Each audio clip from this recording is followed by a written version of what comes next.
Welcome to channel my exam Uday में आपका बहुत बहुत स्वागत है। जैसा कि आपको कोडिंग डिकोडिंग का तीसरा वीडियो प्राप्त हो चुका है, चौथा वीडियो हम लेके आए हैं बाइनरी नंबर को कैसे बदला जाए। आप लोगों ने पढ़ा हुआ, ये कंप्यूटर में भी अगर आप लोगों ने कंप्यूटर चलाना सीखा होगा तो उसमें भी आपको मिला होगा। जैसा कि ये रीजनिंग का भी पार्ट है, ये रीजनिंग का भी पार्ट है, जिससे कि आपको पता चलता है कि बाइनरी नंबर से डेसिमल नंबर में कैसे बदलेंगे और डेसिमल नंबर से बाइनरी नंबर में कैसे बदलेंगे। तो ये चीज़ की जानकारी के लिए हमने आपको ये वीडियो लेकर आया है, जो कि यह कोडिंग डिकोडिंग का चौथा वीडियो है। कोडिंग डिकोडिंग का यह कौन सा वीडियो है? चौथा वीडियो है। हमारे चैनल एग्ज़ाम उदय को आप लाइक करें, सब्सक्राइब करें और कमेंट करें, ज़्यादा से ज़्यादा व्यक्तियों में शेयर करें, जिससे कि आपका सहयोग हमारे लिए बना रहे। ठीक है ना? चले देखते हैं। ये देखिए लिखा क्या हुआ है, 25 को बाइनरी नंबर बाइनरी भाषा में बदलें। बाइनरी का मतलब कंप्यूटर भाषा में बदलें। जैसा कि आपको पता चलता है कंप्यूटर हमारी दो ही भाषाएं जानती है, एक तो 11 1 और दूसरा 0। अच्छा, पहला कौन सी भाषा जानता है? 11 1 और दूसरा कौन सा? 0। हमारा कंप्यूटर दो ही भाषा जानता है, और जो कि हम जिस अंक का प्रयोग करते हैं, जैसे 0 1 2 4 5 6 7 8 9। अच्छा, इसे कौन सी पद्धति बोलते हैं? हम इसे दशमलव पद्धति बोलते हैं। अच्छा, दशमलव पद्धति क्यों बोलते हैं? क्योंकि इसी 10 अंक से सारे अंक बने हुए होते हैं, इसलिए हम इसको दशमलव पद्धति बोलते हैं। बात समझ में है कि नहीं? इसे हम कौन सा बोलते हैं? दशमलव पद्धति बोलते हैं। जैसा कि हम देखते हैं कि ये सवाल कैसे लगाया जाता है। हमने आपको बताया कंप्यूटर हमारी खाली दो ही अंकों का ज्ञान रख पाता है, वह 1 है और वह 0 है। ये आपको पता होना चाहिए कि बाइनरी नंबर की खोज भारत में हुई थी। बाइनरी नंबर की खोज कहाँ पे हुई थी? भारत में हुई थी। तो हम आपको दो आधार पे सवाल लगाना आपको बताएंगे, कि एक बेसिक बताएंगे और दूसरा शॉर्ट ट्रिक से बताएंगे कि सवाल को कैसे लगाएं। तो चलते हैं, देखते हैं लिखा क्या है बेटा। 25 को बाइनरी भाषा में बदलें। तो देखते हैं कैसे लगाना है।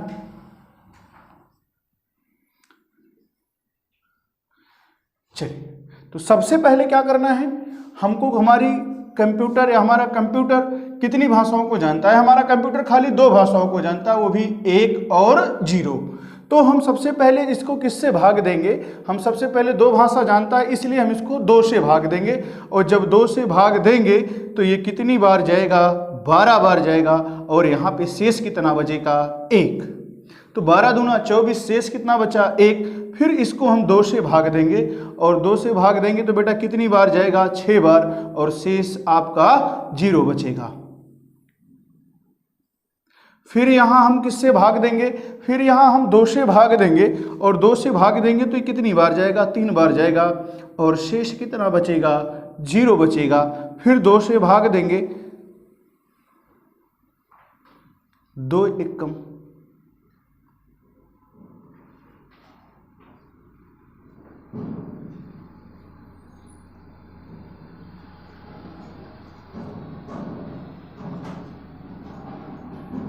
का भाग 3 में देंगे तो बेटा 1 बार जाएगा, और 1 फिर 1 फिर 00 फिर 1। देखिए 2 एकम 2, शेष कितना बचा? 1। इसमें बेटा उल्टा लिखा जाता है। इसमें क्या लिखा जाता है? उल्टा लिखा जाता है। तो आपका 25 को जब हम बाइनरी भाषा में बदलेंगे तो आपका उत्तर कितना आएगा? 1 1 00 1। जो हमारा दशमलव पद्धति है, 25 को अगर हम कंप्यूटर की भाषा में लिखेंगे तो आपका उत्तर बेटा कितना आएगा? आपका उत्तर आएगा बेटा 11001। एक नंबर आता है पेपर में, जब भी कभी आप CSET वगैरह का पेपर देने जाएंगे तो उसमें रीजनिंग में 1 नंबर का आता है बेटा। आपको UPP में भी मिलेगा, SI में भी मिलेगा, जो कि बहुत कम आपने पढ़ा होगा। ऐसे क्वेश्चन एक कोडिंग डिकोडिंग का ही पार्ट है। तो एक सवाल और लगा के हम चेक करते हैं, जैसा कि देखते हैं 23 को बाइनरी भाषा में बदलें। देखिए इसी में हम आपको बता देते हैं 23 को बाइनरी भाषा में बदलें।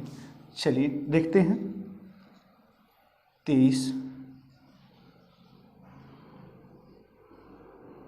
कितनी बार जाएगा बेटा, 11 दूना 22, शेष कितना होगा 1, फिर कितनी बार जाएगा 5, 2 पंचे 10, शेष कितना 1, फिर कितनी बार जाएगा 2 दूना 4, शेष कितना 1, फिर 2 से भाग देंगे तो शेष कितना जाएगा 1, 2 1 कम 2, शेष कितना होगा 0। तो उत्तर क्या आएगा बेटा 10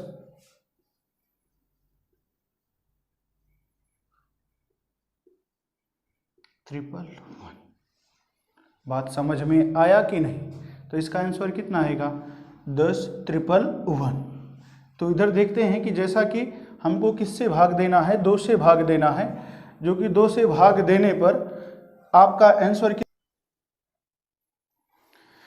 89 को बाइनरी नंबर में बदले। तो आपका सवाल देखिए क्या बनता है, 89 को बाइनरी नंबर में बदलें तो हम इसको किससे भाग देंगे 2 से। कितनी बार जाएगा 2 चौक 8, 2 चौक 8, शेष कितना है 1, फिर कितनी बार जाएगा 22 बार, शेष 0 आएगा, फिर 2 से भाग दे तो कितना आएगा 11, शेष 0 आएगा, फिर 5 शेष 1 आएगा, 2 दूना 4, शेष 1 आएगा, 1 बार जाएगा और शेष कितना आएगा 0 आएगा। तो जैसा कि हम 3 सवाल लगाए, आपको समझाएं कैसे लगाना है और किससे भाग देना है 2 से, क्योंकि कंप्यूटर हमारी 2 ही भाषा जानता है और वो भी कौन कौन सी भाषा जानता है 1 व 0। तो हम 89 को बाइनरी नंबर में बदलेंगे तो आपका आंसर क्या आएगा बेटा 1 0। मैंने बताया कि ऐसे लिखा जाता है 10 11 00 1। ये तो पहली विधि थी जो आपने लगाया। एक विधि से हम इस सवाल को और लगा सकते हैं। तो जैसे देखा जाए 89 को जब बाइनरी नंबर में बदलें तो आप देखें सवाल को सदैव ऐसे लगाएं। पेपर के टाइम में 1 सबका दुगना करना है, 1 का दुगना 2, 2 का दुगना 4, 4 का दुगना 8, 8 का दुगना 16, 16 का दुगना 32, 32 का दुगना 64। अच्छा कहाँ तक लेके जाना है? लेके आपको जाना है कि 89 से कम होना चाहिए, या तो 89 हो या तो 89 से कम होना चाहिए। तो देखते हैं हम किसको किसको जोड़ देंगे कि आपका 89 हो जाए। देखते हैं हम, अगर 64 32, देखिए 89 होगा कि नहीं। देखिए 4 2 6, 6 3 9।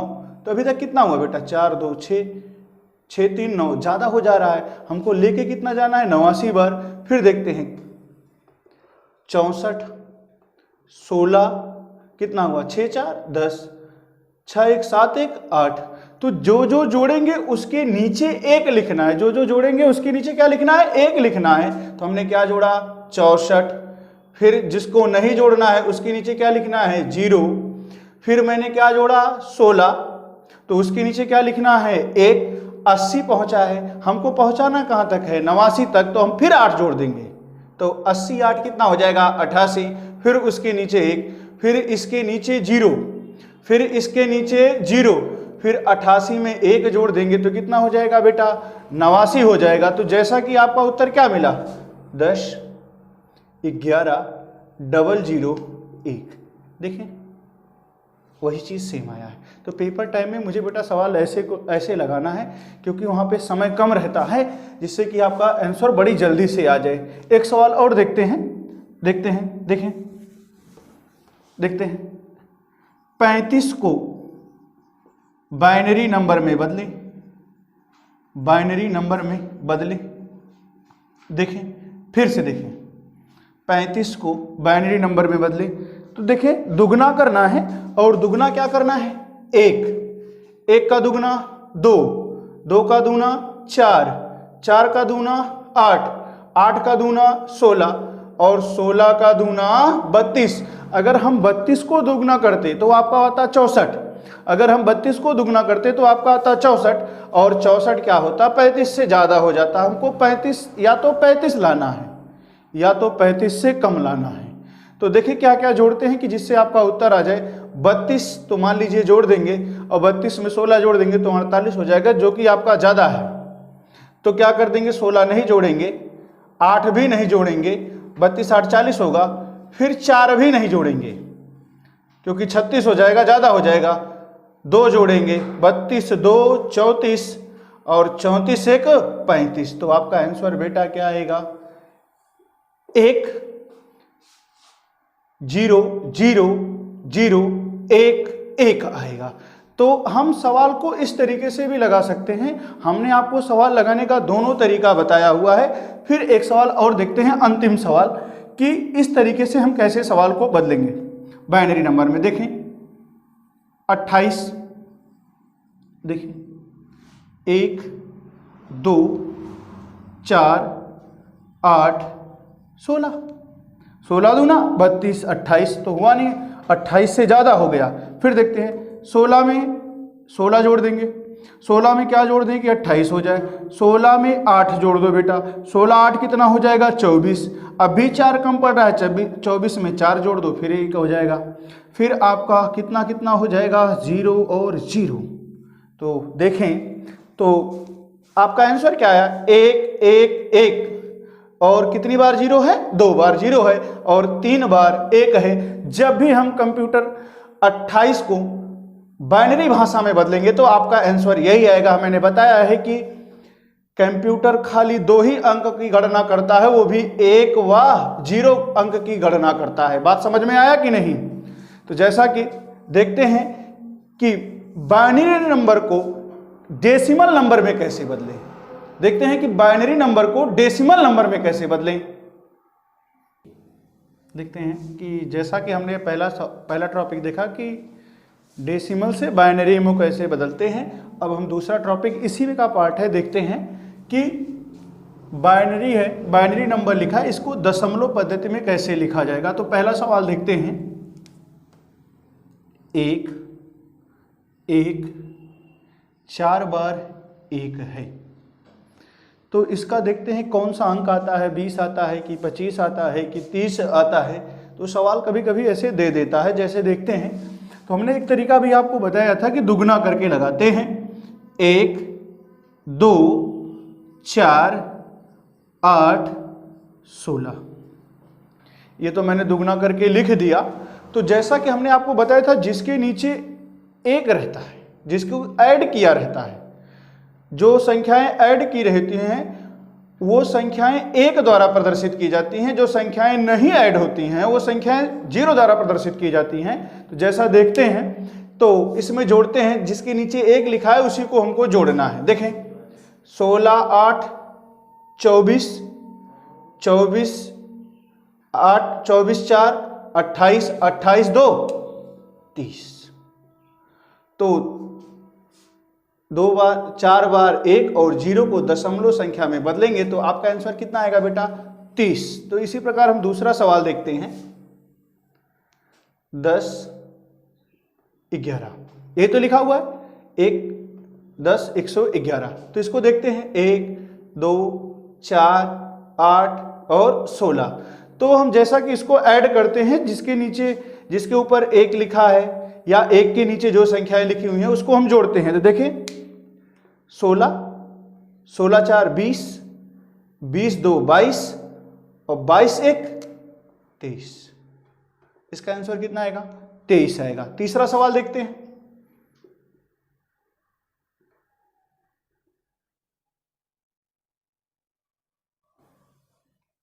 देखिए इसको हम दशमलव संख्या में बदलते हैं तो कितना आएगा 1 2 4 8 16 और 32। तो हमने बताया कि जहां 1 लिखा होगा उसकी नीचे वाली संख्या को हम क्या कर देंगे, जोड़ देंगे। तो देखें जोड़ें बेटा, किनारे लिख देते हैं 32 16 48। 48 में 8 जोड़े कितना आएगा बेटा, 48 में 8 जोड़ेंगे तो 56 आएगा और 56 में 2 जोड़ेंगे तो 58 आएगा और 58 में 1 जोड़ेंगे तो कितना आएगा 59 आएगा। तो टोटल जोड़ने पे कितना आएगा आपका 59 आना चाहिए। देखें 32 16 48 48 4 52 52 8 तो जिसके नीचे 1 लिखा हुआ है, इसके संख्या 32, 32 में 16 जोड़ा 48, 48 में 8 जोड़ेंगे 56, 2 58, 1 59 आएगा। तो इसमें आपका आंसर क्या आएगा? 59 आएगा। तो जैसा कि हम देखते हैं, अच्छा आप लोगों को दिमाग में ये जा रहा हो कि दशमलव संख्या में बदलें। बेटा दशमलव संख्या कहीं कहीं दिया रहता है, कहीं कहीं दशमलव पद्धति दिया रहता है, तो हम लोग कंफ्यूज में हो जाते हैं कि दशमलव संख्या में कैसे। सर ने तो कहीं पॉइंट में उत्तर लेके आया नहीं, सर ने सीधा सीधा 30 लेके आके रख दिया, किसी में 23 ला के रख दिया, किसी में 59 ला के रख दिया। एक किताब आती है पीयूष की, उसमें से आप 42 नंबर सवाल देखेंगे तो सेम सवाल यही दिया है। उसमें दशमलव पद्धति नहीं दिया हुआ है, मगर उसमें क्या लिखा है? दशमलव संख्या में बदलें या दशमलव पद्धति में बदलें। दोनों का मतलब एक ही होता है बेटा, उसके लिए कोई डाउट आपको नहीं होना चाहिए। देखिए एग्जामिनर क्या करता है, वो जानता है कि आप गलती कहाँ करते हैं। दशमलव संख्या लिखा हुआ है तो उसमें कहीं दशमलव का प्रयोग किया नहीं गया है, तो उससे नहीं। दशमलव का मतलब ये होता है कि दशमलव पद्धति का ये मतलब होता है 0 से 9 तक के अंक दर्शाए जाएं। बात समझ में आया कि नहीं? अब देखिए तो 0 से 9 के बीच में ही अंक लिखा हुआ है। तो आप हमारे चैनल एग्जाम उदय को लाइक करें और सब्सक्राइब करें और कमेंट करें, जैसा कि आप वीडियो को पूरा देखें। आधी अधूरी जानकारी बड़ी खतरनाक होती है। आपको लग रहा होगा कि हमें आ गया, हमें भी पता है कि आप क्या, जो चीजें पढ़ रहे हैं उसको बार बार पढ़ना है। तो वीडियो शुरू से लेकर अंत तक देखें और क्वेश्चन को लगाएं। हो सकता है कि आपकी बुकों में ना मिले, तो आप हमारे YouTube चैनल पे देखें, तो हम आपको एक PDF प्रोवाइड करा देंगे जिससे आपको क्वेश्चन मिल जाएंगे। तो उस क्वेश्चन को लगाएं ज़्यादा से ज़्यादा। देखा, खुद के ही मरने पे स्वर्ग है। कोई बहुत अच्छा खाना खा रहा है, अगर आपको खाने को नहीं मिल रहा है तो सब बेकार है। कहने का मतलब है कि आप अगर मरने के बाद स्वर्ग में जाते हैं तो स्वर्ग में ही खुद के ही मरने पे स्वर्ग है। अगर दूसरा कोई स्वर्ग में है उससे मतलब हमें नहीं है। तो जितना ज़्यादा पढ़ें उतना ही अच्छा आपके लिए है। और जितनी बार प्रैक्टिस करेंगे, कम से कम ये क्वेश्चन आपके कलम के नीचे से 5 बार गुजरना चाहिए। हम इसका दावा करते हैं, गारंटी लेते हैं कि कभी भी आपके पेपर में सवाल आएगा तो आप नहीं लगा पाएंगे, ये नहीं हो सकता। आप सवाल जरूर लगाएंगे और उसका उत्तर देंगे। आप हमारे चैनल एग्जाम उदय को लाइक करें, सब्सक्राइब करें और शेयर करें। बहुत बहुत धन्यवाद। जय हिंद, जय भारत।